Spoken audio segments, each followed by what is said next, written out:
Assalamualaikum warahmatullahi wabarakatuh. Salam sehat dan salam sejahtera untuk sobat belajar dimanapun Anda berada. Kali ini saya akan berbagi saran praktek baik, berbagi pengalaman setelah mempelajari modul 1.1 tentang filosofi pendidikan menurut Ki Hajar Dewantoro. Koneksi antar materi, kesimpulan, dan refleksi pemikiran Ki Hajar Dewantoro. Sebelumnya perkenalkan, nama saya Sangga Jumbuhan Kejora, calon guru penggerak Angkatan 7 Kota Malang, unit kerja SMK Negeri 5 Malang, Provinsi Jawa Timur. Apa yang saya percaya tentang murid dan pembelajaran di kelas sebelum mempelajari modul 1.1? Yang pertama, fokus utama dalam kelas adalah guru. Saya masih beranggapan bahwa fokus utama di dalam kelas itu adalah guru. Lalu yang kedua, guru menjadi pusat pembelajaran, bukan murid. Yang ketiga, guru tidak perlu memahami karakter murid. Yang keempat, pengkondisian kelas harus tenang. Akibatnya murid pasif dan cenderung kelas membosankan. Dan yang kelima, pembelajaran terfokus pada ketercapaian materi dan fokus penilaian pada KKM yang hanya memberikan ruang pada kognitifnya saja. Potret pembelajaran di kelas. Seperti inilah potretnya. Pembelajaran yang membosankan dan motivasi serta minat belajar siswa menurun. Apa yang berubah dari pemikiran atau perilaku saya setelah mempelajari modul ini? Ada 3 hal yang mendasari, yaitu yang pertama adalah menurut Ki Hajar Dewantoro, pendidikan yang memerdekakan dan berpusat pada siswa. Yang kedua, pendidikan kodrat alam dan kodrat zaman. Dan yang ketiga, pendidikan yang menuntun.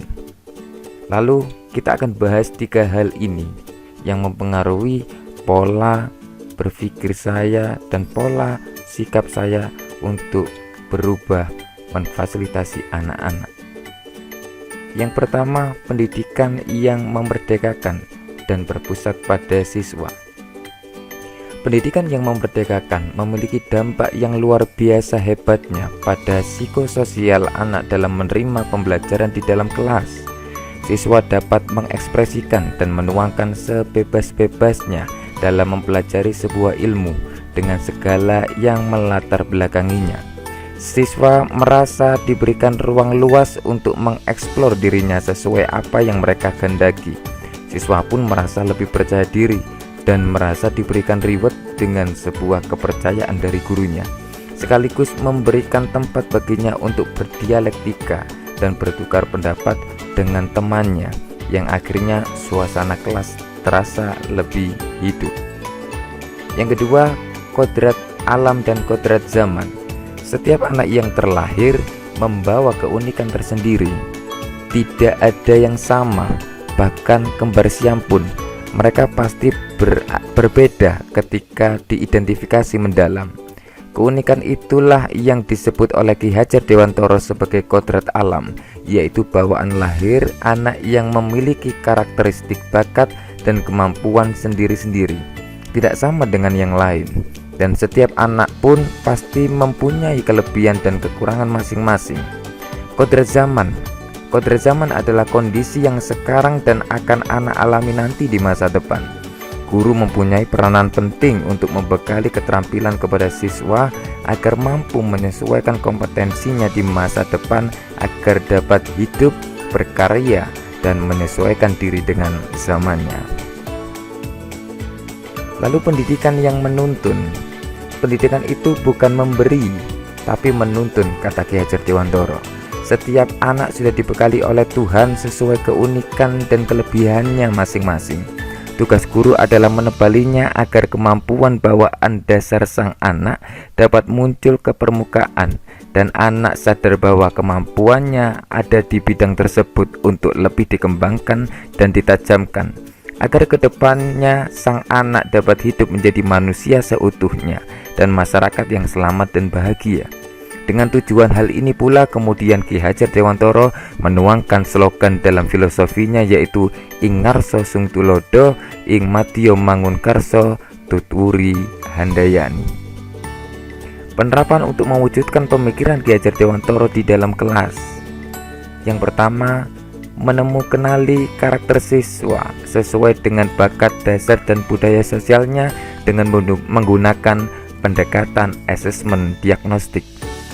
Yang kedua, memfasilitasi dan melakukan pembiasaan pendidikan karakter secara berkelanjutan. Yang ketiga, merancang pembelajaran yang berpusat pada siswa, yaitu student centered. Kemudian selanjutnya yang keempat adalah merancang pembelajaran yang interaktif, menyenangkan dan berpusat pada siswa. Yang kelima, memfasilitasi siswa dalam mengembangkan potensi dan kreativitasnya sesuai bakat dan minat. Yang keenam, menerapkan pembelajaran berbasis budaya lokal dan mengintegrasikan setiap pembelajaran dengan pencapaian profil pelajar Pancasila. Hal-hal itulah, 6 hal inilah yang nanti akan saya terapkan untuk mewujudkan pemikiran Ki Hajar Dewantara di dalam kelas saya. Lalu kesimpulan. 1. Setiap anak diciptakan berbeda dan mempunyai keunikan masing-masing. Yang kedua, pendidikan haruslah memerdekakan dan menyenangkan. Yang ketiga, pendidikan itu menuntun, bukan menuntut. Yang keempat, guru bertugas untuk menebali laku murid untuk mencapai apa yang dia dicita-citakan sesuai kodratnya. Yang kelima, pembelajaran haruslah berpusat pada siswa. Yang keenam, guru harus berperan sebagai among untuk mengantarkan murid menjadi manusia seutuhnya dan masyarakat yang selamat dan bahagia. Potret pembelajaran di kelas setelah saya melaksanakan apa yang ada di dalam filosofi Ki Hajar Dewantara, pembelajaran yang berpusat pada siswa. Akhirnya siswa pun juga aktif.